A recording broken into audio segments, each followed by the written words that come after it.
जिथे आपण थांबलो होतो तिथनं आता आपल्याला पुढे सुरुवात करायची आहे. आपलं हे आजचं दुसरं सत्र सेकंड सेशनमध्ये आपण जो रूल बघत होतो 98W5 आणि तो संबंधित आहे सेक्शन 60 जो प्रोव्हिजन असेसमेंट बद्दल आहे, हा आपल्याला कंटिन्यू करायचा आहे.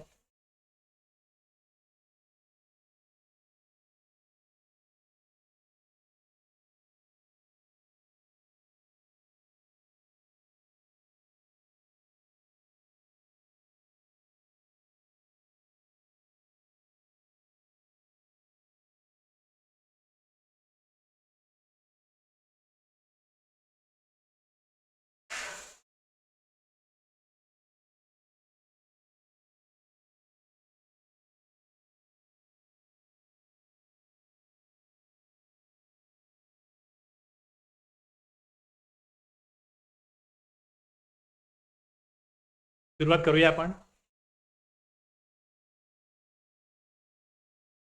ब्रेक नंतर आपण आता सुरू करतोय. Nilesh sir, Vishal sir, Shubham sir, Kunal sir, Tulshiram sir, सुरुवात करूया आपण आता. जिथे आपण थांबलो होतो त्याच्या पुढे आपण सुरुवात करत आहोत. तर इथे फायनल असेसमेंट ऑर्डर जी आहे, final assessment order PO shall issue a notice जी येईल फॉर्म GST ASMT 6 मध्ये. Calling for information and note records requiring for finalisation of assessment 63 आणि मी सगळं हे विचारात घेऊन आता प्रॉपर ऑफिसरने काय करायचं आहे, 63 अंतर्गत फायनल असेसमेंट पूर्ण करण्यासाठी 6 मध्ये नोटीस काढावी, ज्यामध्ये रजिस्टर्ड पर्सनकडून जी आवश्यक माहिती आणि रेकॉर्ड्स मागवण्यासाठी आवश्यक माहिती विचारात घेऊन, जी माहिती त्यांनी घेतलेली आहे ती विचारात घेऊन फॉर्म ASMT 7 मध्ये फायनल असेसमेंट ऑर्डर काढावा. हे जो आधार आहे ते डॉक्युमेंट आहे. मग त्या आधारावर त्यांनी काय केलेलं आहे, या ऑर्डरमध्ये रजिस्टर्ड पर्सनकडनं भराव्याची रक्कम, जर का अगोदरचा टॅक्स त्यांनी 12% भरला असेल आणि जर 18% लागू होत असेल तर किती रक्कम भरावी हे त्यात सांगितलं जाईल. किंवा असंही असू शकतं की त्यांना 18% भरायला सांगितलं होतं, पण आता फायनली असेसमेंट 12%नी व्हायला पाहिजे असं जर त्यातनं आदेशामध्ये येत असेल तर मग त्यांना जास्त अमाऊंट त्यांनी भरलेली आहे, त्याचा रिफंड किती असेल हे स्पष्टपणे नमूद केलेली असते. म्हणजे जी ASMT 7 काढली जाईल फायनल असेसमेंट ऑर्डर, याच्यामध्ये भरलेला टॅक्स जर बरोबर आहे तर मग कुठलीही एक्स्ट्रा रक्कम भरावी लागणार नाही, कुठलीही अमाऊंट एक्स्ट्रा भरली गेली तर रिफंड मिळणार नाही. पण जर असं झालं की प्रोव्हिजन असेसमेंट करण्याकरता जी व्हॅल्यू, ज्या प्रकारे व्हॅल्यू काढायला सांगितली आहे किंवा ज्या प्रकारचा रेट दिलाय त्याच्यामध्ये काय बदल झाला तर टॅक्सपेअरला अधिकची रक्कम भरावयास लागू शकते. तर मग भराव्याची रक्कम किती आहे किंवा भरलेली रक्कम जास्त भरली गेलेली आहे तर मग त्याला रिफंड असू शकतो. मग याविषयी स्पष्टता त्या ऑर्डरमध्ये असेल. ASMT फॉर्म GST ASMT 7 मध्ये असेल. ASMT 6 फायनल असेसमेंटसाठी माहिती मागवण्याची नोटीस आहे आणि ASMT 7 फायनल टॅक्स पेएबल. आता हा जो 6 आहे ते किती वेळा माहिती, जेवढी माहिती लागेल ती माहिती वेगवेगळ्या प्रकारे डिपार्टमेंट मागू शकतं. त्याकरता मग वेगवेगळे तिथे प्रोसिजरमध्ये फॉर्म दिलेत, रूलमध्ये हे सगळं दिलेलं आहे आणि ह्यातनं मग ही प्रक्रिया पुढे जाते. आणि या प्रक्रियेतनं फायनली काय होतं, किती टॅक्स भरायचा आहे, जास्त भरला गेलेला असल्यास त्यातनं रिफंड आणि कमी भरलेला असतास अधिकची रक्कम भरायला सांगितलं जाऊ शकतं. आणि त्यानंतर हे सगळं झालं तर पुढे मग आता प्रॉपरली सगळं प्रोसिजर टॅक्सपेअरनी पूर्ण केली, पण त्याचा बॉन्ड तर तिथे दिलेला आहे. मग सुरक्षा ठेव, बँक गॅरंटी ही मुक्त करण्याकरता त्याला अर्ज करावा लागतो. तो अर्ज जो आहे हा तो या रूल 98 सब रूल 6 प्रमाणे करेल. जो करदाता आहे, ॲप्लिकंट आहे, रूल 98(4) मध्ये त्यांनी जी काय सिक्युरिटी दिलेली असेल, बँक गॅरंटी दिलेली असेल, ती रूल आता आपण बघितलं वरती, जेव्हा फायनल असेसमेंट ऑर्डर निघाल्यानंतर म्हणजे इथे प्रक्रिया पूर्ण झालेली आहे, मग त्यांनी अर्ज करायचा फॉर्म GST ASMT 8 मध्ये की सिक्युरिटी मला परत द्यावी, ती मुक्त करावी, विड्रॉलसाठी रिलीजसाठी तो काय करतो, अर्ज करतो. फायनल असेसमेंट ऑर्डर ACMT 7 झाल्यानंतर बॉन्ड टॅक्सबाबत दायित्व क्लिअर झाल्यावरती मग सिक्युरिटी आपोआप रिलीज होत नाही. त्याकरता त्याला परत अर्ज करावा लागतो. तो अर्ज ACMT 08 मध्ये करावा लागतो. The PO shall release the security furnished under rule 98(4). म्हणजे इथे प्रॉपर ऑफिसरने रूल 98(4) अंतर्गत दिलेली सिक्युरिटी जी आहे ही मुक्त करणे बंधनकारक आहे. पण त्या अगोदर त्याचे जे काय पेंडिंग ड्यूज वगैरे असतील हे सगळे त्यांनी भरलेले असतील तर मग पुढे फायनल असेसमेंटमध्ये नमूद केलेली रक्कम जी आहे ही पूर्ण भरलेली असेल तर मग पुढे काय होईल, त्याची सिक्युरिटी जी आहे ती रिलीज केली जाईल. आता ही वेळ मर्यादा काय, आदेश काढण्याची वेळ मर्यादा काय आहे, इकडे दिलाय 7 वर्किंग डेज. आता ह्याच्यामध्ये तुम्ही बघाल तर 7 वर्किंग डेजमध्ये आता आपण बघतोय की रिलीज करण्याचा आदेश जो आहे हा ACMT 9 आहे. म्हणजे संपूर्ण या प्रक्रियेमध्ये ACMT 1 ते ACMT 9 एवढे फॉर्म त्यामधनं येतात. ACMT 8 मध्ये अर्ज येईल आणि 9 मध्ये काय येईल, सिक्युरिटी रिलीज करण्याचा, बँक गॅरंटी रिलीज करण्याचा आदेश जो आहे हा 7 दिवसामध्ये दिलेला आहे. इकडे कायदेशीर लिमिट जे आहे, स्टॅट्युटरी लिमिट जे आहे हे दिलेलं आहे इकडे. तर हे जे आता आपण 9 फॉर्म बघितले तेच 9 फॉर्म खाली मांडलेले आहेत. पहिले ॲप्लिकेशन द्या, मग आणखीन अधिक माहिती मागितली जाईल, मग त्याचबरोबर ॲप्लिकंट रिस्पॉन्स, मग त्याला माहिती जी मागितली आहे ती सबमिट करा. त्यानंतर मग असेसमेंट नोटीस जी आहे, फायनल असेसमेंट नोटीस, इथे मग प्रोव्हिजनल असेसमेंट होईल. त्यानंतर पुढे त्याला सांगितलं जाईल की तुम्ही काय करा, बॉन्ड सिक्युरिटी द्या. त्यानंतर मग फायनल असेसमेंट ऑर्डर येईल. त्यानंतर मग पुढे फायनल असेसमेंट ऑर्डर इश्यू केले जाईल. मग त्यानंतर त्याला बॉन्ड रिलीज करायचं, तर सगळे पेंडिंग ड्यूज भरेल, क्लिअर करेल सगळे पेंडिंग ड्यूज आणि नंतर त्याला ऑफिसर काय करेल, बॉन्ड रिलीज करेल. अशा प्रकारे हे 6 फॉर्म जे आहेत हे यामध्ये वापरले जातात.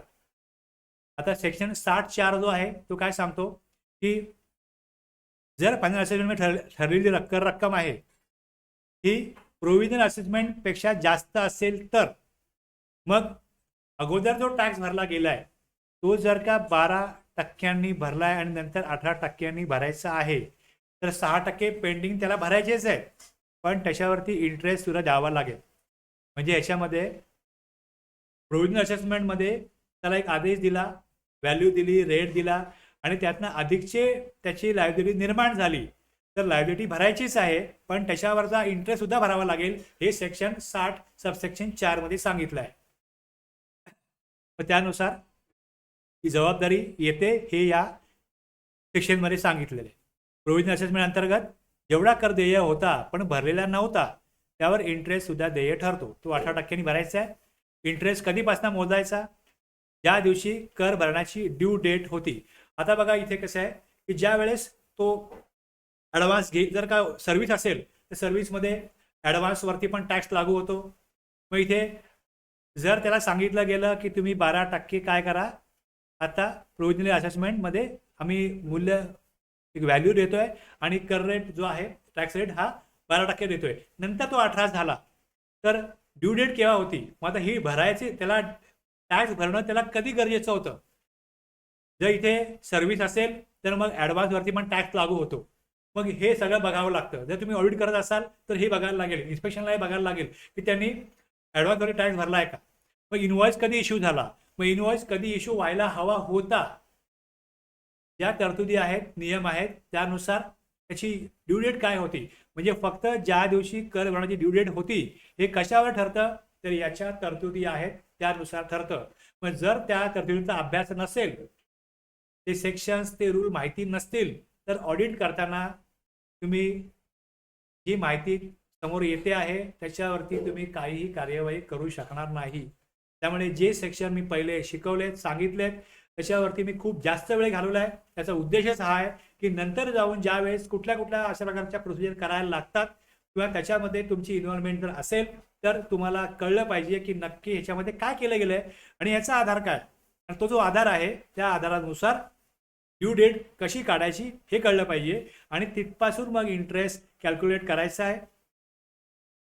ड्यू डेट नंतरच्या पहिल्या दिवसापासून प्रत्यक्ष कर भरेपर्यंत इंटरेस्ट कॅल्क्युलेट होईल. इंटरेस्टचा दर आता पहिले 2 दर होते 18 आणि 24, आता एकच दर आहे, त्यामुळे तो कन्फ्युजन होत नाही. फायनल ऑर्डर आधी किंवा नंतर भरले.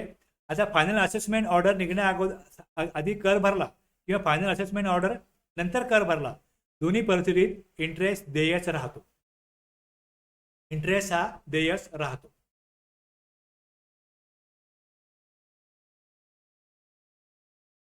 तसं वरती वर्डिंग आहे, whether such amount is paid before और after the issuance of order for final assessment. जे देणं होतं ते देणं आहेच, आणि जर उशिरा दिलं गेलं तर इंटरेस्ट हा लागणारच. कुठल्याही प्रकारे टॅक्सपेयरचा इंटरेस्ट हा नॉर्मली माफ केला जात नाही.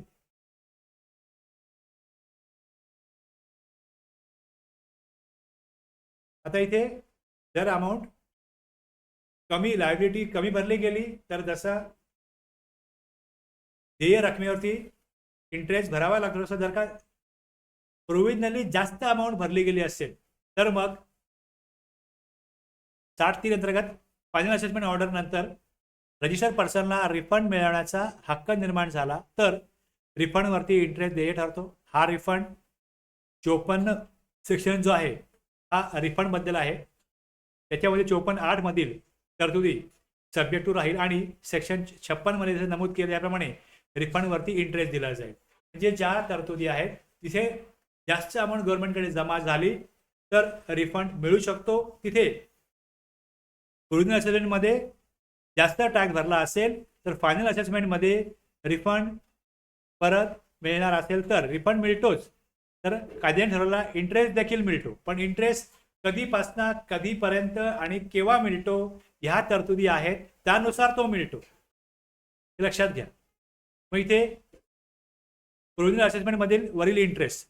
आता यामध्ये बघा एक एक्झाम्पल बघू आपण. हे कुलभूषण अँड सन्सला मालाची व्हॅल्यू निश्चित करता येत नव्हती, त्यांनी अर्ज केला आणि मग हे कधी केलं, 12/1/23 प्रोव्हिजनल असेसमेंट ऑर्डर SMT4 25/1 दोन्ही कन्साइनमेंटची supply provisional tax payment date दिलेली आहे.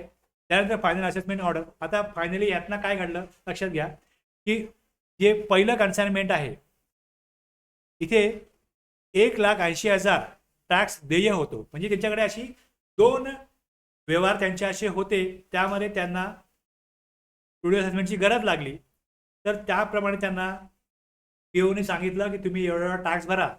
तर त्यात त्यांच्याकडनं शॉर्ट लायबिलिटी पेमेंट झालं आणि त्यातून त्यांना 1,80,000 देय निघालं. आणि दुसऱ्या ठिकाणी काय झालं तर 4,20,000 हे त्यांनी जास्त भरले होते, जे रिफंडेबल होते. आता इथे फर्स्ट कन्साइनमेंटचा टॅक्स भरला, कधी भरला, त्याच दिवशी रिफंड ॲप्लिकेशन आणि रिफंड प्रत्यक्ष मिळाला. रिफंड प्रत्यक्ष मिळाला 5/6/23. आता इथे ह्याची हे जे एक्झाम्पल आहे इथे इंटरेस्ट पेबल कशा प्रकारे ठरेल. एकामध्ये टॅक्स लायबिलिटी आहे 1,80,000. टॅक्स पेबल कधी होता तिथपासनं त्याच्यावरती इंटरेस्ट लागेल. आणि रिफंडचं आहे तर रिफंडचं मी जास्त एक्सप्लेन नाही करणार आहे, तुम्ही नंतर हे वाचा की जर रिफंड आहे, जर वेगवेगळी ट्रान्झॅक्शन जर असतील वेगवेगळ्या प्रकारची तर मग त्याचे वेगवेगळे ॲप्लिकेशन जातील. जर एकच ट्रान्झॅक्शन असेल तर त्याकरता एकच ॲप्लिकेशन चालेल. म्हणजे 2 वेगवेगळे असतील, 2 वेगवेगळं केलं, एकामध्ये लायबिलिटी आली एकामध्ये जर रिफंड आलं तर मग ॲप्लिकेशन करा आणि विदिन 60 डेज काय मिळेल तुम्हाला, रिफंड मिळेल. आणि जर 60 दिवसात रिफंड नाही आला तरच त्याच्यावरती इंटरेस्ट मिळतो, अदरवाईज इंटरेस्ट मिळत नाही. मग ते खाली दिलेलं आहे किती इंटरेस्ट पेबल असेल, जी अमाऊंट पेबल आहे त्यावरती किती इंटरेस्ट पेबल असेल. आणि जर रिफंड जो आहे हा 60 दिवसात रिफंड मिळाला तर इंटरेस्ट मिळत नाही. सेक्शन 56 नुसार इंटरेस्ट जो आहे हा जर का गव्हर्नमेंटकडे पैसे आहेत आणि जर तिथे ॲप्लिकेशन केल्यानंतर 60 दिवसामध्ये जर का ती अमाऊंट गव्हर्नमेंट देऊ शकला नाही तरच इंटरेस्ट मिळतो, अदरवाईज काय इंटरेस्ट मिळत नाही. इथे आपलं प्रोव्हिजनल असेसमेंट संपतं.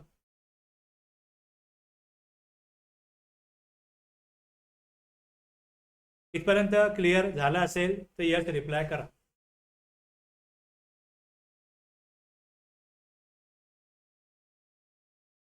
पुढचं आपल्याला टॉपिक बघायचं आहे स्क्रुटिनी ऑफ रिटर्न्स.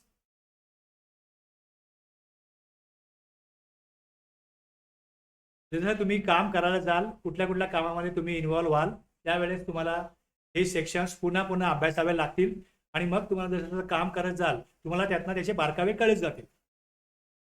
सगळे सेक्शन तुम्हाला तुमच्या रोजच्या कामात लागतील हे गरजेचं नाही, पण तुम्हाला कायद्याच्या स्पष्टतेसाठी, अंडरस्टँडिंगसाठी जसं जसं आपण शिकत जातो आपली समजण्याची, कायदा इंटरप्रेट करण्याची जी काय मॅच्युरिटी आहे ही वाढत जाते. त्यामुळे हे गरजेचं आहे की तुम्ही सर्व सेक्शन समजून घ्या. तुम्हाला कायदा कशा प्रकारे समजून घ्यावा आणि कशा प्रकारे तो इम्प्लिमेंट केला जातो, त्याची अंमलबजावणी कशी होते हे तुम्हाला कळतं आणि यातनं तुमचा आत्मविश्वास वाढतो. काय बघावं, कशा प्रकारे बघावं, कशा प्रकारे समजून घ्यावं आणि मग त्यातनं कसा अर्थ काढावा आणि त्या अर्थातनं मग पुढची प्रोसिजर कशी पुढे जाते हे सगळं जे आहे हे सगळं कायदा समजून घेणं आहे. तुम्ही ज्यावेळेस एखाद्या केसवरती काम करत असाल की डिपार्टमेंटने एखादी ऑर्डर काढली, पाठवली आणि त्यानंतर टॅक्सपेअरकडनं रिप्लाय आला, तर याच्यामध्ये दोन्ही बाजूनी कुठल्या सेक्शनप्रमाणे ही कारवाई केली जात आहे तो सेक्शन कोड केलेला असतो, त्याचा रूल कोड केलेला असतो, त्याचं जे काही वेगवेगळे फॉर्म्स आहेत याचे तिथे रेफरन्सेस येतात आणि त्यावेळेस तुम्हाला हे सगळं कायद्यानुसार बरोबर चाललंय, योग्य दिशेने चाललंय किंवा मग डिपार्टमेंटचा काय आक्षेप आहे, कायदा कुठे व्यवस्थित पाळला जात नाही किंवा जिथे टॅक्सपेअरचा आक्षेप आहे की तुम्ही कायद्यानुसार चुकीचा अर्थ काढलाय, हे सगळं तुम्ही ज्यावेळेस काम त्यामध्ये करत असाल तर त्यातून तुम्हाला असे वेगवेगळे मुद्दे लक्षात येतील. ओरिजिनल असेसमेंट हे एक विशिष्ट परिस्थितीमध्ये वापरलं जातं. आता आपण येऊया स्क्रुटिनी ऑफ रिटर्नमध्ये. स्क्रुटिनी ऑफ रिटर्न हा एक नित्याचा भाग आहे. याच्यावरती डिपार्टमेंट काम करतं. रिटर्न्स भरल्यानंतर म्हणजे टॅक्सपेअर जे रिटर्न्स भरतात, आता याच्यामध्ये 100% नियमानुसार काम होईलच. टॅक्सपेअरच्या साईडला नॉट नेसेसरी, गरजेचं नाही. तिथे व्हॅल्यू मॅनिप्युलेट करणं, टॅक्स रेट मॅनिप्युलेट करणं, विदाऊट बिल माल घेणं, विदाऊट बिल माल विकणं हे बऱ्याच ठिकाणी नित्याचं आहे. आता मी कम्प्युटरचे वेगवेगळे अशा प्रकारचे काही पार्ट्स वगैरे आणतो, तर त्यामध्ये मला बिलच दिलं जात नाही. तर हा चायनीज आहे, हे चायनाचा आयटम आहे, हा ह्याच्यावर तुम्हाला बिल वगैरे आम्हाला येत नाही, आम्ही पण देत नाही. बऱ्याच अशा वस्तू आहेत. जसं माझं माईकचं स्टँड आहे, हे स्टँड ह्याच्यावरती पण त्यांनी बिल दिलं नाही. मी माईक आणले होते काय, तर त्यामुळे ते म्हणाले माईक हे आहेत, हे चांगल्या प्रकारे काम करतात, पण हे चायनाचे आहेत, हे स्वस्त आहेत पण चांगलं आहे त्याची क्वालिटी, वॉरंटी वगैरे काय नाही. तुम्ही लावा, टेस्ट करा, जर चालले तर ओके चालतात, नाही चालले तर परत आणा, आम्ही बदलून देऊ. अशा बऱ्याच वस्तू ज्या येतात चायना आयटम, जे इलेक्ट्रॉनिक आयटममध्ये बरेचसे येतात, बल्ब येतात, वेगवेगळ्या वस्तू येतात, याच्यावरती कुठलंही बिल देत नाहीत ती लोक. त्यामुळे इथे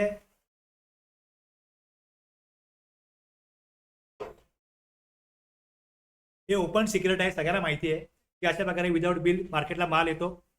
छत्र्या येतात, रेनकोट येतात पावसाळ्यामध्ये, लोकल ज्या कंपनीज आहेत त्यांचे फॅन वगैरे येतात, हे सगळे विदाऊट बिल येतात आणि विदाऊट बिल विकले पण जातात. जे छोटे व्यापारी आहेत नॉर्मली ते असा व्यवसाय करतात. जे मोठे दुकानदार असतील, मोठे शॉप आहेत, मॉलमध्ये वगैरे अशा वस्तूंची विक्री फार कमी होते, पण नॉर्मली लोकल मार्केटमध्ये अशा प्रकारचा माल विकला जातो. रिटर्न्स भरताना पण काही कंपन्या अशा आहेत की काही माल विदाऊट बिल पाठवतात आणि काही माल विथ बिल पाठवतात. रिटर्न्स भरताना मात्र जेवढा माल विथ बिल पाठवलाय त्याचं तिकडे तिकडे मग याच्यावरती ईवे बिल वगैरे आहे, त्याच्याने नियंत्रण ठेवलं जातं आणि बाकी जे इनवॉइस बनवतात यातना पण व्हॅल्यू मॅनिप्युलेट केली जाते. नॉर्मली माझा अनुभव असा आहे की जे B2C सप्लाय करतात, जे अनरजिस्टर्ड पर्सनला माल विकतात, B2C सप्लाय करतात, अनरजिस्टर्ड पर्सनला माल विकतात, अनरजिस्टर्ड पर्सनला जो माल विकला जातो त्यात त्यांना सांगितलं जातं की आम्ही 100% पेमेंट हे कॅशनीच घेऊ. किंवा काही ठिकाणी असा अनुभव आहे माझा की B2C असेल तर इनवॉइस बनेल, कारण त्यांना स्टॉक क्लिअर करायचा असतो, कारण त्यांनी विथ बिल माल घेतलेला असतो. पण विकता काय केलं जातं, त्यांना सांगितलं जातं की तुम्ही सपोज त्यांना 30% मार्जिन आहे, ते काय करतात 80% 10% प्रॉफिट दाखवायचं त्यांना, 80% हे त्यांच्या बँक अकाउंटला पेमेंट घेतात आणि 20% पेमेंट जे आहे हे कॅशमध्ये घेतात. या प्रकारे इन्कम टॅक्समध्ये पण त्यांना बेनिफिट घ्यायचा असतो आणि जीएसटी मध्ये पण त्यांना जेवढी त्यांनी म्हणजे एखादी वस्तू परचेस केली, ती वस्तू 700 रुपयाला असेल तर ते ॲक्च्युली विकताना 1000 रुपयाला विकतात, पण बिल बनतं 800 रुपयाचं. म्हणजे इकडे 10% काय त्यांचा प्रॉफिट आहे, तेवढ्यावरती त्यांचा जीएसटीची आकारणी होते आणि पुढे जाऊन 200 रुपये जे आहेत याच्यावरती कुठलाही जीएसटी भरला जात नाही. इन्कम टॅक्समध्ये पण तो टर्नओव्हर दाखवला जात नाही. अशा प्रकारे होतं. त्यामुळे व्हॅल्यू मॅनिप्युलेशन ज्यांना करायचं आहे ते व्हॅल्यू मॅनिप्युलेशन B2C मध्ये सहज करू शकतात. यांच्याकडे B2C सप्लाय आहे, तिथे सहज केलं जातं. आणि याच्यामध्ये करोडोचा रेव्हेन्यू लॉस आहे गव्हर्नमेंटला आणि हे माहिती आहे गव्हर्नमेंटला. याच्यावरती काय उपाययोजना करावी, आता जसं इनवॉइसिंग करायला सांगितलंय तसं B2C मध्ये पण इनवॉइसिंग करायला सांगावं असा गव्हर्नमेंट विचार करतोय. कधीपासून लागू करत बघूया. आता आपण येऊया स्क्रुटिनी ऑफ रिटर्नमध्ये. रिटर्नमध्ये जी माहिती भरलेली आहे ती माहिती कायद्यानुसार जे रिटर्न त्यांनी भरलेत यातला ITC प्रॉपर घेतलाय, आउटपुट टॅक्स लायबिलिटी प्रॉपरली दाखवली आहे. आउटपुट टॅक्स लायबिलिटीमध्ये दोनच आता आपण बघितलं की एक व्हॅल्यू आणि दुसरं टॅक्स रेट, हे दोन मुख्य मुद्दे असतात, एक व्हॅल्यू आणि एक टॅक्स रेट. हे जर प्रॉपर डिटरमाइन केलंय तर आउटपुट टॅक्स प्रॉपरली आहे. जर इथे टॅक्स रेट चुकला किंवा व्हॅल्यू चुकली तर गव्हर्नमेंटला टॅक्स कमी जमा झाला हे कळतं आणि ऍक्च्युली कोण कुठला माल विकतोय हे कळावं म्हणून HSNचा कॉलम GSTR 1 मध्ये ठेवला होता की HSN तुम्ही सबमिट करा. पण पहिल्यांदा HSN आता कित्येक वर्ष कंपल्सरी नव्हतं, पण आता पोर्टल HSN कोड टाकलं नाही तर ते GSTR 1 सबमिटच होऊ देत नाही. त्यामुळे ते एक गरजेचं होतं गव्हर्नमेंटला की तुम्ही HSN कोड टाका, त्यातनं कुठल्या मालाची विक्री होते हे कळतं आणि त्यांनी कोणाकडनं माल परचेस केलाय हे त्याच्या GSTR 2B ना कळतं. त्यामुळे योग्य प्रकारचा टॅक्स कलेक्ट झालाय आणि योग्य प्रकारचा पुढे त्यांनी ITC वगैरे घेतलाय. पुढचा मग मुद्दा येतो ITCचा.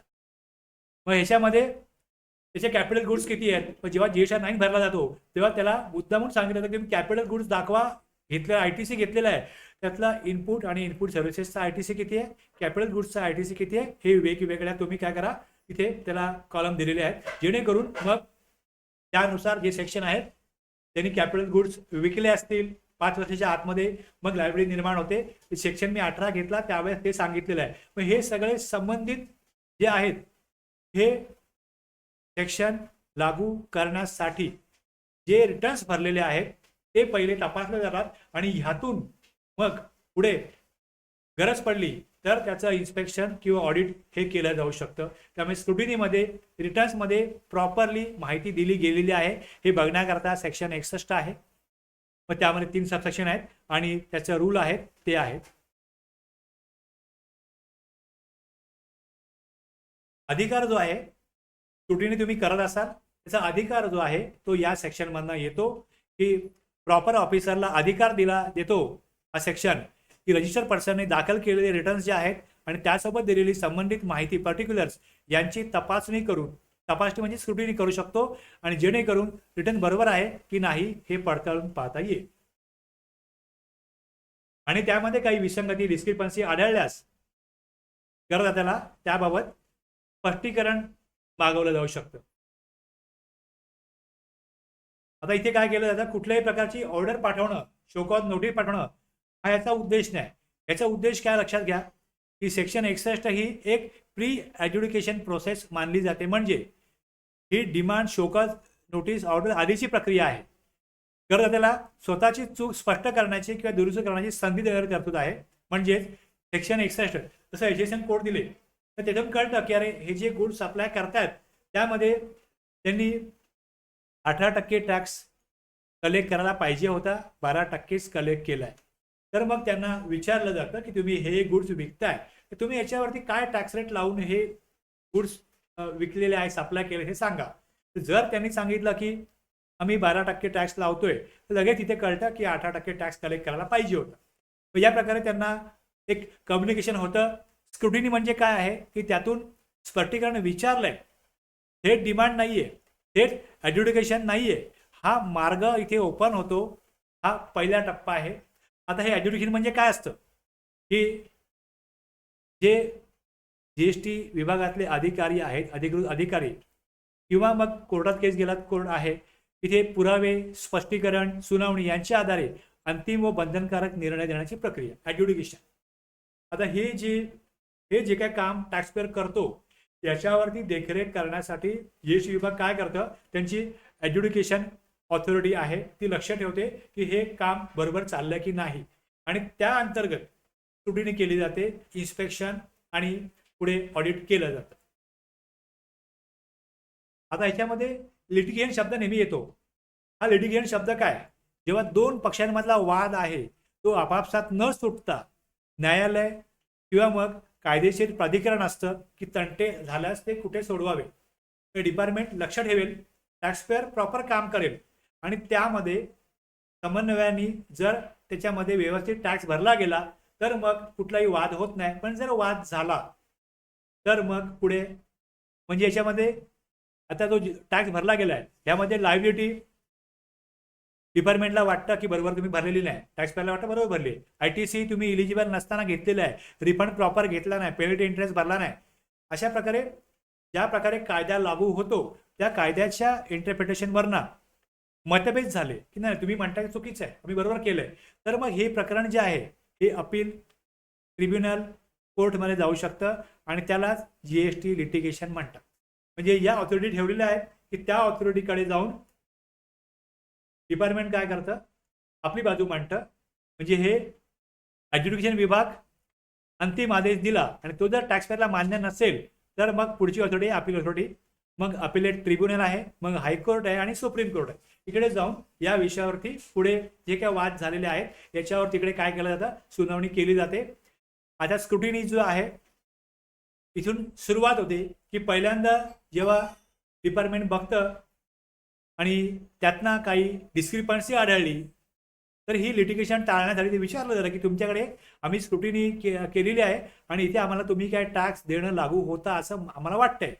तर मग याच्यामध्ये स्क्रुटिनीमध्येच स्पष्टीकरण मान्य झालं, टॅक्सपेअरला आपली चूक कळली, त्यांनी टॅक्स भरला, तर मग पुढे ॲड्ज्युडिकेशनचा प्रश्न येत नाही.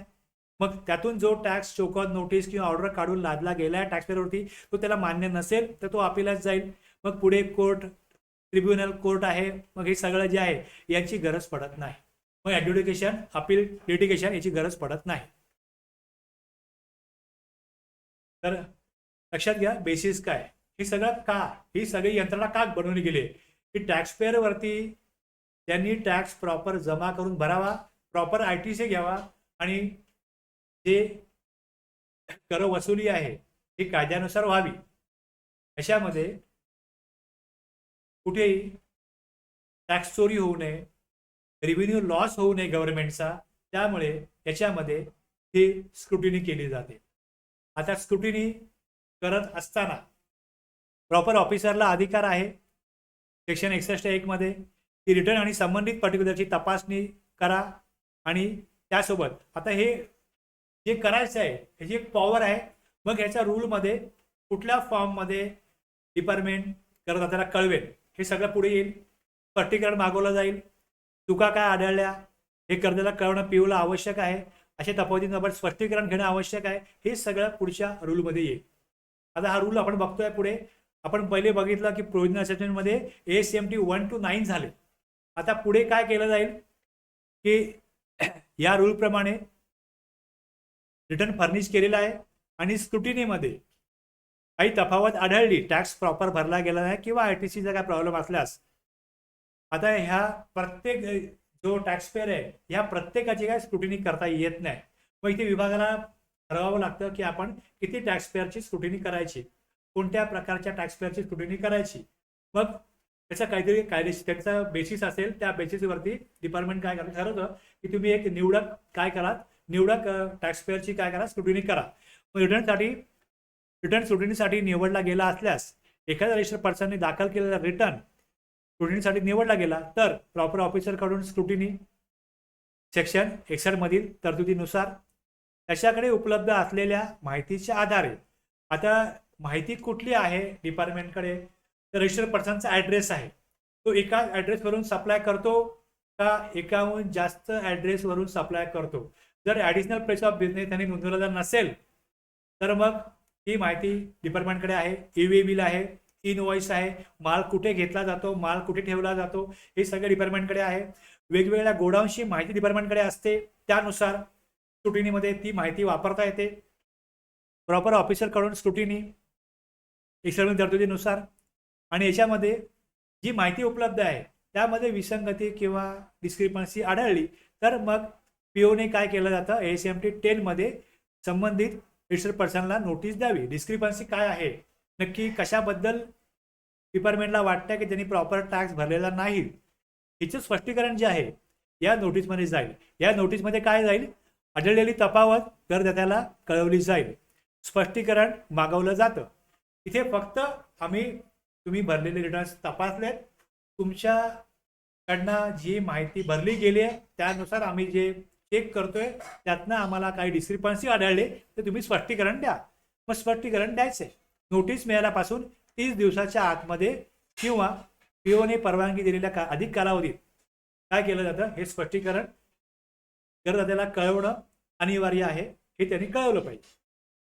टॅक्स इंटरेस्टची रक्कम जर डिस्क्रिपन्सीनुसार या नोटीसमध्ये संबंधित टॅक्स इंटरेस्ट आणि इतर देय रक्कम ही नमूद केली जाऊ शकते. हे लक्षात घ्या, ही डिमांड नोटीस नाहीये.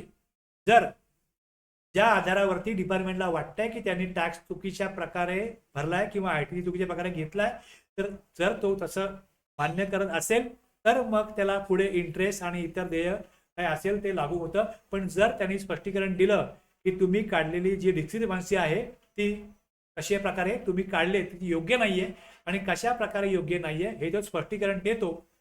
आता हे कसं असू शकतं तुम्हाला सांगतो मी, की समजा एक रिटर्न मी भरलेला आहे 22-23 मध्ये. ओके, याच्यामध्ये सपोज मार्च 2023 मध्ये मी रिटर्न भरला आणि तिथे कंपनीने कार परचेस केली आणि त्याचा जो ITC आहे हा इलिजिबल नाहीये त्या कंपनीला. 17/5 मध्ये तो ITC ब्लॉक आहे. एक वर्क कॉन्ट्रॅक्टर आहे, त्यांनी कार परचेस केली, पण जर त्यांनी गुड्ससाठी एखादं व्हेकल परचेस केलं असतं तर त्याला ITC इलिजिबल होता. तर मार्चमध्ये तो ITC घेतला गेला आणि पुढे काय झालं, इमिडिएटली एप्रिलमध्ये तो ITC चुकीचा इलिजिबल नसताना घेतला गेला कळलं आणि मग काय केलं, एप्रिलमध्ये तोच ITC रिव्हर्स करण्यात आला. तुम्ही स्क्रुटिनी करत असाल 22-23 ची, पण 23-24 मध्ये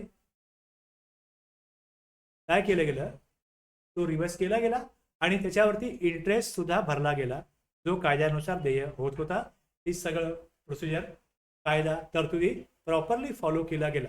पण तुम्ही काय कराल, जर तुम्ही स्क्रुटिनी करत असाल, डिपार्टमेंटची स्क्रुटिनी करत असेल तर तिकडे ASMT 10 मध्ये सांगितलं जाईल की तुम्ही कारचा ITC कसा घेतला, 17/5 मध्ये ब्लॉक आहे, तर तुम्ही तेवढी अमाऊंट टॅक्सची भरा आणि त्यावरती आजपर्यंत इंटरेस्ट इतका लागतो तोही भरा. स्पष्टीकरण दिले जाईल डिपार्टमेंटला, POला, सर बघा मी चुकीचा ITC घेतला होता हे मला मान्य आहे, पण मी नेक्स्ट मंथ तो रिव्हर्स केलेला आहे आणि मग त्या रिटर्नची कॉपी, त्याविषयीची इन्फॉर्मेशन, डॉक्युमेंट तो पाठवेल आणि त्यानुसार तो टॅक्स भरलेला आहे, ITC रिव्हर्स केलेला आहे, त्यामुळे कुठल्याही प्रकारचं आता देय माझ्यावरती लागू होत नाही हे तो पाठवू शकेल. असं होऊ शकतं की नाही, रिप्लाय करा. असं होऊ शकतं की नाही रिप्लाय. मी तुम्हाला एक्झाम्पल दिलं आहे, Sampat sir, Rakesh sir, Nilesh sir, Vishal sir, Shubham sir, Kunal sir, Tulshiram sir. बघा मी तुम्हाला एक एक्झाम्पल दिलं आहे, एक्झाम म्हणून दिलं आहे की तुम्ही जे तपासत आहात त्यानंतर जे उत्तर टॅक्सपेअरकडनं येईल ते समजण्यासाठी तुम्ही स्वतःला सक्षम तेव्हाच करू शकता ज्या वेळेस तुम्हाला इतर सेक्शन्स आणि इतर प्रोसिजर्स आणि तरतुदी माहिती आहे. हे लक्षात घ्या, हे लक्षात घ्या. त्यामुळे स्क्रुटिनीमध्ये डिस्क्रिपन्सी आढळू शकते, पण त्या डिस्क्रिपन्सीनुसार टॅक्सपेअरला टॅक्स देणं असू शकेल असं असणं गरजेचं नाही. ओके, लक्षात घ्या. तर अशी परिस्थिती, वेगवेगळ्या परिस्थितीमध्ये डिपार्टमेंट त्यांच्यावरती लक्ष ठेवतं आणि त्यानुसार काय करतं, डिस्क्रिपन्सी आढळल्यास त्यांच्याकडे स्पष्टीकरण मागवलं जातं आणि मग तो रिप्लाय करतो. मग रिप्लाय केल्यानंतर मग डिपार्टमेंटला कळतं जेन्युअनली त्यांनी बरोबर केलेलं आहे काम, ऍक्सेप्ट करायला पाहिजे. मग इथे जर बरोबर असेल तर मग दोन ऑप्शन आहेत. तर तफावत असेल तर स्वीकारले जाईल, तफावत नसेल तर नाकारले जाईल. आणि जे उत्तर आहे टॅक्सपेअर ते बरोबर असेल तर डिपार्टमेंट तो मॅटर क्लोज करेल. आता इथे registered person may accept the discrepancy, तो ऍक्सेप्ट करेल. जर चुकलं असेल तर टॅक्स इंटरेस्ट भरेल सगळं. आणि जर नसेल, आता ड्युटी काय रजिस्टर्ड पर्सनची, रजिस्टर्ड पर्सनला रूल 99(1) अंतर्गत दिलेल्या नोटीसमध्ये तफावत खालीलपैकी एक पर्याय, एक तर स्वीकारा किंवा नाकारा. जर तुम्ही स्वीकारता तर टॅक्स देणं आहे, भरा. पुढे त्याला शोकॉज नोटीस पाठवणं आणि इतर त्याच्यावरती कारवाया करणं हे गरजेचंच नाहीये. विषय संपतो, टॅक्स प्रॉपरली भरला गेला, मॅटर क्लोज. आणि तफावत नाकारणे, स्पष्टीकरण देणे. आता इथे परत डिपार्टमेंटकडे दोन ऑप्शन आहेत. त्यांनी स्पष्टीकरण दिलं प्रॉपर ऑफिसरकडे, जर ते योग्य असेल तर ते स्वीकारलं जाईल. जर योग्य नसेल स्पष्टीकरण, म्हणजे तो टॅक्स देणं लागू आहे हे डिपार्टमेंटला वाटत असेल तर पुढे मग ही प्रक्रिया पुढे जाईल. मग त्याला शोकॉज नोटीस पाठवणं वगैरे पुढे होईल. आता इथे जर कर्जदार तफावत मान्य करू शकतो आणि संबंधित टॅक्स इंटरेस्ट देय रक्कम भरून त्याबाबतची माहिती प्रॉपर ऑफिसरला कळू शकतो. जर कर्जदार तफावत मान्य नसेल तर ते तफावतीबाबत ACMT 11 मध्ये स्पष्टीकरण सादर करू शकतो. हे 92(2) नुसार कर्जदाराला तफावत दुरुस्त करण्याची, स्पष्टीकरण देण्याची एक कायदेशीर संधी मिळते. त्यामुळे उद्देशच हा आहे की आम्हाला तुम्हाला शोकॉज नोटीस पाठवून पुढे मग आणखीन इंटरेस्ट आणि पेनल्टी वगैरे लावण्याची आमची इच्छा नाहीये. तुम्ही जेवढा टॅक्स द्या विथ इंटरेस्ट भरा, लिटिगेशन टाळा. सेक्शन 61(2) मध्ये काय बघा, in case explanation is found acceptable, जर ऍक्सेप्टेबल आहे, registered person shall be informed accordingly and no further action shall be taken. तर माझं एक्झाम्पल होतं, त्यांनी कार परचेस केली, ITC त्याचा 17(5) प्रमाणे ब्लॉक असताना त्यांनी घेतलं. ज्यावेळेस रिटर्न भरला गेला त्यावेळेस रिटर्न भरणाऱ्याला असं वाटलं की आपल्या कंपनीने बहुतेक गुडसाठी व्हेकल घेतलेलं आहे म्हणून त्यांनी ITC घेतला होता. नंतर कळलं की आपण पॅसेंजरसाठी ही गाडी घेतलेली आहे, ज्यावर ITC ब्लॉक आहे. त्यांनी रिव्हर्स केला आणि मग ते नोटीस आली ACMT 10 मध्ये, त्याला रिप्लाय केला ACMT 11 मध्ये. आता इथे डिपार्टमेंटला लक्षात येत आहे की बरोबर आहे, त्याने दिलेलं स्पष्टीकरण जे आहे हे समाधानकारक स्वीकार्य आहे, तर तसं रजिस्टर्ड पर्सनला कळवलं जाईल. PO त्याला सूचित करतो, तुमचं स्पष्टीकरण आम्हाला मान्य आहे, कुठलाही डिमांड नाही, शोकॉज नाही, पुढे काही नाही, मॅटर क्लोज. आता जर where the explanation furnished by the registered person or the information submitted, स्पष्टीकरण स्वीकारल्यास मग त्याप्रमाणे त्याला कसं कळवलं जाईल.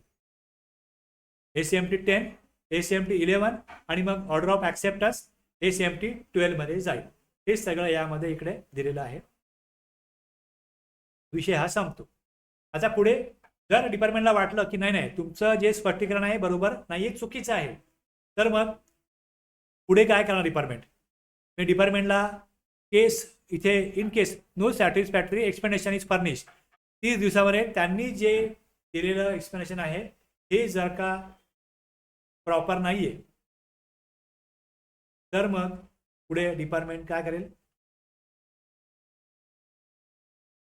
After accepting the discrepancies where the registered person fails to take, किंवा त्यांनी ऍक्सेप्ट केलं पण त्यांनी टॅक्स भरला नाही, एक एक्सप्लेनेशन त्याचं समाधानकारक नाहीये किंवा स्पष्टीकरण दिलंच नाही, समाधानकारक नाहीये, किंवा त्यांनी मान्य करून पण पुढे टॅक्स भरला नाही, त्यांनी पुढे करेक्टिव्ह काहीच ऍक्शन घेतली नाही, तर मग पुढची कारवाई जी आहे ही पुढची कारवाई काय असू शकते, त्याचं ऑडिट करा, स्पेशल ऑडिटसाठी पुढच्या प्रोसिजर करा, इन्स्पेक्शन करा, किंवा मग ॲड्युकेशन प्रोसेस जी आहे ती सेक्शन 73, 74 किंवा आता 74A आलेला आहे, यानुसार पुढची त्याला शोकॉज नोटीस पाठवणं, तो टॅक्स रिकवर करण्याकरता घेणं, कलेक्ट गव्हर्नमेंटला मिळावा म्हणून मग पुढे काय केलं जाईल, या कारवाया होऊ शकतात.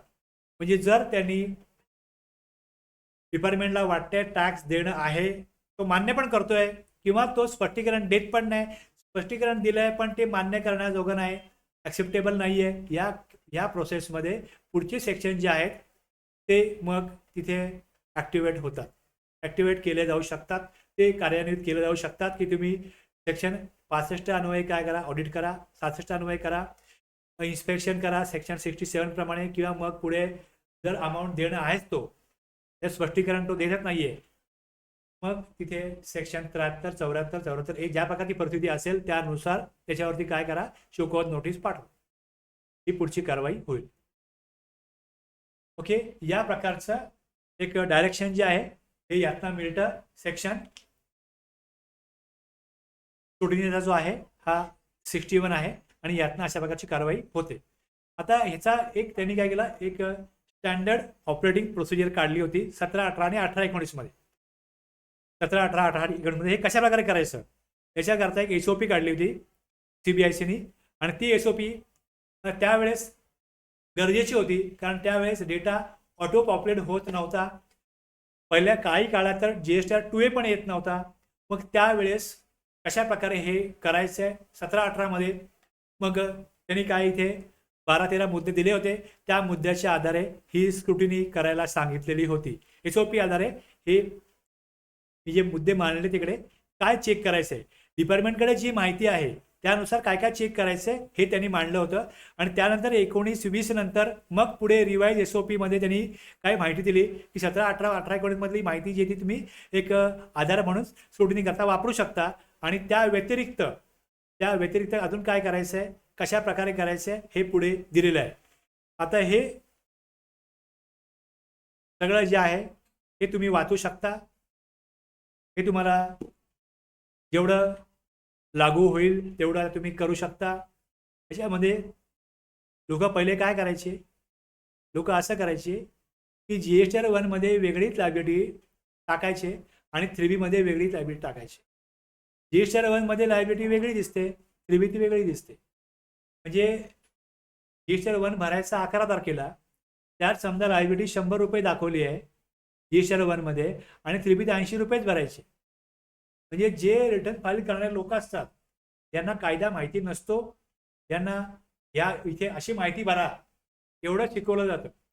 म्हणजे हे काम काही लॉयर करतात, चार्टर्ड अकाउंटंट करतात, त्यानंतर त्यांच्याकडे ते ज्या लोकांना अपॉइंट करतात ते काय लॉयर किंवा CA नसतात, त्यांच्याकडे त्यांना स्वस्त्यामध्ये लेबर पाहिजे असतात. ते कॉलेज स्टुडंट आहे, तो पार्ट टाइम येतो, त्याला कामाला ठेवा. एखादा असा व्यक्ती आहे की जो ग्रॅज्युएट झाला आहे, त्याला जॉब पाहिजे, CA कडे जाऊन एक्सपिरियन्स घ्यायचा आहे, त्याला कामाला ठेवतात. आणि तिथून काय केलं जातं, डेटा आला, भरली माहिती, पहिले डेटा आला, GSTR 1 भरला, नंतर GSTR 3B भरताना तो ज्याने GSTR 1 भरला आहे तो माणूस जागेवर नाहीये, दुसराच माणूस आहे, तो 3B भरतो, तो बघत पण नाही की GSTR 1 ला काय माहिती भरली, कारण त्याला माहितीच नसतं की GSTR 1 आणि 3B ची लिंक आहे. आता काय व्हायला लागलंय, हे सगळं गव्हर्नमेंटला माहिती आहे की कशा प्रकारे ग्राउंडवरती काम चालतं. मग काय केलं गेलं की GSTR 1 चा डेटा ऑटो पॉप्युलेट 3B व्हायला लागला. 17, 18, 18 मध्ये हे होत नव्हतं, 19-20 मध्ये पण हे होत नव्हतं. तसं पुढे 2B आला आणि मग बऱ्याचशा गोष्टी या कम्प्युटराइज केल्या, तर मग अशा प्रकारचे जे मॅटर आहेत स्क्रुटिनीचे ते कमी होतील आणि डिपार्टमेंटचं काम कमी होईल, पर्यायी गव्हर्नमेंटचं काम कमी होईल. या उद्देशाने मग हे जे पॉईंट्स आहेत हे त्यावेळेस लागू होते. 2A मध्ये किती ITC आला, तो अगोदर 2A होता आणि 3B जास्त ITC घेतला गेला असं होतं. मग सुरुवातीला ज्या तरतुदी होत्या त्यानुसार ITC कमी ॲक्च्युली इलिजिबल असायचा, जास्त घेतला जायचा. मग आता 2B आणला गव्हर्नमेंटनी, मग 2B आणल्यानंतर 2B प्रमाणे डिपार्टमेंटला पण सोपं झालं, टॅक्सपेअरला पण सोपं झालं. त्यातून काय झालं, ह्याचे पण जे काय स्क्रुटिनीचे पॉईंट्स आहेत हे पण कमी होतील. तर हे सगळे मी मांडले. जो IITचा जे काय ITC घ्यायचा असतो त्यात पण गोंधळ व्हायचा, कारण की काही ऑटो पॉप्युलेट होत नसल्या कारणाने त्यात पण गडबड व्हायची. मग असे जे मुद्दे आहेत हे यात त्यांनी दिले होते या SOP मध्ये की तुम्ही हे चेक करा.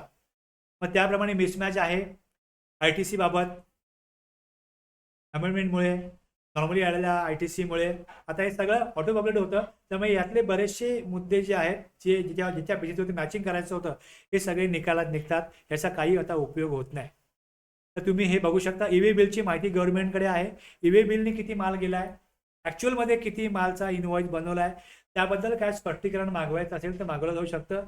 इन्स्पेक्शन ऑडिट करण्याकरता पण मग हा डेटा उपयोगी पडतो, की कुठली केस चूज करायची आहे, कोणाला काय विचारायचं आहे.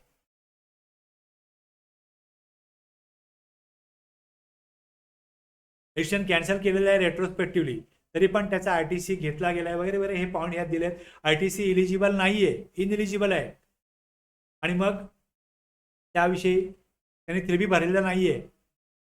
आता हे सगळं जे आहे यातले बरेचसे मुद्दे निकालात निघतात, आणि ह्याच्यावरती पण अगोदर प्रोसिजर वेगळ्या प्रकारे होती. आता ह्याच्यामध्ये पण अशा प्रकारचं टॅक्स राहून जाऊ नये, गव्हर्नमेंटला प्रॉपर टॅक्स मिळाव्या म्हणून पुढच्या प्रोसेस बदलल्यात. म्हणजे रूल 37A वगैरे आणले गेलेत. यावरती मी बोललेलो आहे G9 भरताना पण. तर ह्यातले बरेचसे मुद्दे हे निकालात निघतात. तुम्ही तरी पण हे वाचा, समजून घ्या, आणि संबंधित तरतुदी ज्या आहेत, रूल 42-43चा ITC, मी तुम्हाला हे पण बोललो होतो की बराच वेळ असं होतं की हा रूल प्रॉपरली फॉलो केला जात नाही. मग त्यानुसार स्क्रुटिनीमध्ये त्याला विचारलं जाऊ शकतं की तुम्ही एकदम सप्लाय करताय, टॅक्सेबल सप्लाय करताय, तरी पण तुम्ही कुठल्याही प्रकारचा रिव्हर्सल करत नाहीये, मग तुम्ही रूल 42-43 फॉलो करत नाही असं आम्हाला दिसतंय. नॉर्मली ज्या टॅक्सपेअरला टॅक्सेबल आणि एक्झाम दोन्ही सप्लाय होत असतील तर त्यांना ITC मध्ये अपॉर्च्युनिमेंट करायला लागतं. ते जर केलं नसेल तर कुठल्याही रिव्हर्सल जे आहे ते त्यांच्या रिटर्नमध्ये दिसणार नाही. ते दिसलं पाहिजे, तो रिव्हर्सल सिबीत पण दिसला पाहिजे, तो मग G9ला पण दिसला पाहिजे. जर तो नाही आहे तर त्यांना याविषयी विचारणा केली जाऊ शकते. हा पॉईंट जो आहे हा मॅक्झिमम टाईमपर्यंत राहील. रूल 42-43 मधलं जे रिव्हर्सल आहे, रिक्वायर्ड टू बी रिव्हर्स आहे, कारण की टॅक्सेबल आणि एक्झाम दोन्ही सप्लाय होत आहेत, पण रिव्हर्सल दिसत नाही. आता इंटरेस्ट जो आहे, हा इंटरेस्ट सेक्शन 50 मधला नॉट पेड. आता बघा, एक इंटरेस्ट आहे आणि लेट फीज आहे. लेट फीज ही भरावीच लागते. लेट फीज भरल्याशिवाय काय केलं तर रिटर्न फाईल होऊ शकत नाही. पण इंटरेस्टचा जो कॉलम आहे तिकडे इंटरेस्ट जर वाढणार असेल तर तिथे इंटरेस्ट वाढवण्याकरता ते फील्ड जे आहे रिटर्नमधलं 3B मधलं ते एडिट करता येतं. आणि बरेच लोक असं करतात की सिस्टमवरून त्यांना इंटरेस्ट लागून आलाय, तो इंटरेस्ट ते काढून टाकतात. मी हेही बघितलेलं आहे. तुला इंटरेस्ट काढला कशाला, म्हणतो की डिपार्टमेंटने जेव्हा सांगेल तेव्हा आम्ही इंटरेस्ट भरू, बरेच वेळा इंटरेस्ट माफ होतो तर आम्ही काढून टाकतो, असं म्हणणारे पण लोक मी बघितले. त्यामुळे हे जे मुद्दे आहेत, या मुद्द्याच्या आधारावरती स्क्रुटिनी करण्याकरता पहिल्यांदा काही पॅरामीटर दिले होते. याच्यापेक्षा अधिकचे पण असू शकतात, पण जेवढे CBSEला वाटले तेवढे त्यांनी दिले होते, आणि या आधारावरती स्क्रुटिनी करा असं सांगितलेलं होतं. मग हीच माहिती मी यात दिलेली आहे. SOP 17/18/19 मी जे आहे त्याचे इन्स्ट्रक्शन नंबर पण दिलाय, नंतर आलेलं इन्स्ट्रक्शन पण दिलेलं आहे, आणि तुम्हाला डिपार्टमेंटकडनं काय गाईडलाईन असतील त्यानुसार तुम्ही स्क्रुटिनी करत असाल, त्या सगळ्या याच बेसिसवरती असतील. ही सगळी माहिती मी यात दिलेली आहे.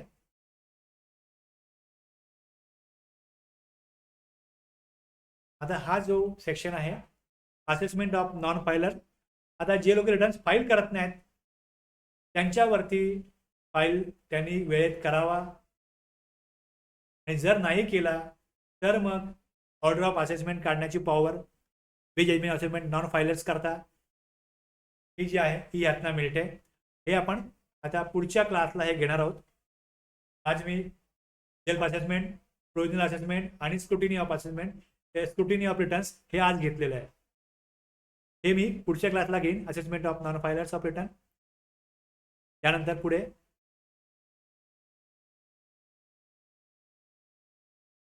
जर तुम्हाला जेवढं कळलं असेल तेवढ्यावर तुम्ही हे वाचलं जरी, नोट्स वाचल्या जरी तुम्ही, तरी तुम्हाला हे कळून जाईल, कारण तुमचा आता पाया जो आहे या 59-60 एक्सेलमधनं झालेला आहे. ऑलरेडी तुम्ही काम करत असाल तर तुम्हाला या नोट्समध्ये जे काय दिलेलं आहे ते वाचून कळण्यासारखं आहे. असेसमेंट ऑफ अनरजिस्टर्ड पर्सन, हे ज्यांना रजिस्ट्रेशन घेणं बंधनकारक होतं तरी पण त्यांनी रजिस्ट्रेशन घेतलेलं नाहीये, मग अशा लोकांवरती काय कारवाई करायची.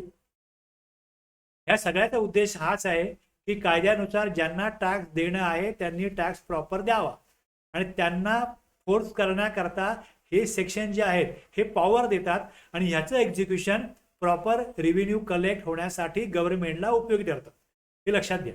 हे पुढचे 62, 63, 64 जे आहेत, हे जे आहेत, हे उद्देश याचा एवढाच आहे की कायद्याची अंमलबजावणी ही प्रॉपरली व्हावी. तर हे सेक्शन जे आहेत, 3 जे आता आहेत, ते मी पुढच्या क्लासला घेईन. इथे मी आजचं सेशन थांबवू इच्छितो. कोणाला काही विचारायचं असेल तर विचारू शकता, अदरवाईज आपण इथला क्लास एंड करू. Rakesh sir, Nilesh sir, Vishal sir, Kunal sir, Tulshiram sir, थांबूया आपण इथे. तुळशीराम सर बघा कसे आहे, स्क्रुटिनी ऑफ रिटर्न्समध्ये पॅरामीटर वाईज काय चेक करावे हे सगळं डिटेलमध्ये दिलेलं आहे. इकडे डिटेलमध्ये दिलेलं आहे काय चेक करावे. मी हेही सांगितलं की यातले सगळे बेसिस लागू होत नाही आता, कारण जीएसटीआर 1 मधना जीएसटीआर 3B ला लायबिलिटी ऑटो पॉप्युलेट पूर्वी होत नव्हती. बघा, एक लायबिलिटी आहे आणि दुसरा ITC आहे. एक लायबिलिटी आहे आणि दुसरा ITC आहे. याच्यामध्येच पहिले मिसमॅच व्हायचा. हे मूर्खांचं काम होतं, मूर्खासारख्या कामं लोक करत होते, त्यामुळे या चुका होत होत्या. त्यामुळे सिस्टमच गव्हर्नमेंटने काय केलंय, सिस्टमच स्मार्ट प्रकारे आता डेव्हलप केलाय की ज्यातनं काय होतं, जीएसटीआर 1ची लायबिलिटी ऑटोमॅटिक जीएसटीआर 3 मध्ये ऑटो पॉप्युलेट होती. त्यामुळे हा मुद्दा निकालात निघतो. मी थोडक्यामध्ये मुद्दे मांडलेले आहेत. मी सांगता जाणार तुम्हाला आता इथे ITC आणि हे जे आहेत हे तुम्ही वाचा, थोडं तुम्हाला कळेल. आणि हे जे मी अगोदर सेक्शन शिकवलेत ITC मध्ये, त्यामध्ये रूल 42-43 मी सांगितलेत. आता 2A नी काम होत नाही, 2B नी काम होतं, त्यामुळे हा पॅरामीटर पण निकालात निघतो. तुम्ही अगोदरच्या ज्या तरतुदी आहेत त्या प्रॉपरली केल्या तर त्यानंतर तुम्हाला हे सगळं कळेल. आता हा EWA बिलचा आहे, हा EWA बिलचा एवढाच आहे. EWA बिलला डेटा किती गेलाय, किती माल पाठवला गेला मार्केटला, आणि ॲक्च्युअलमध्ये लायबिलिटी किती अमाऊंटवर दाखवली गेली, यात फरक काय आहे. हा फरक खूप मोठा असेल तर विचारायला पाहिजे एक्सप्लेनेशन. तुळशीराम सर, तुम्ही सांगितल्याप्रमाणे मी थोडक्यामध्ये हे सांगितलेलेच आहे. सगळे पॉईंट मी मुद्दे क्लिअर केलेच आहेत की या बेसिसवरती आता होईल. आणि हा 42-43 हाच आता पुढच्या काळामध्ये कळीचा मुद्दा राहील की इथे प्रॉपरली रिव्हर्सल केलं आहे की नाही. या करा तुम्हाला ITC सेक्शन बघायला लागेल आणि त्यात तुम्हाला मग ITC मधनं बऱ्याच गोष्टी कळतील आणि मग तुम्हाला हा रूल कळेल. GSTR 9 मध्ये पण संबंधित रिव्हर्सलचे सेक्शन टेबलमध्ये ते कॉलम आहेत, तुम्हाला ते कळेल. इथे मी थांबवतो आजचा क्लास आणि पुढच्या क्लासला आपण काय करू, पुढचे उरलेले सेक्शन घेऊ. Thank you very much. इथे आजचा क्लास थांबवत आहे.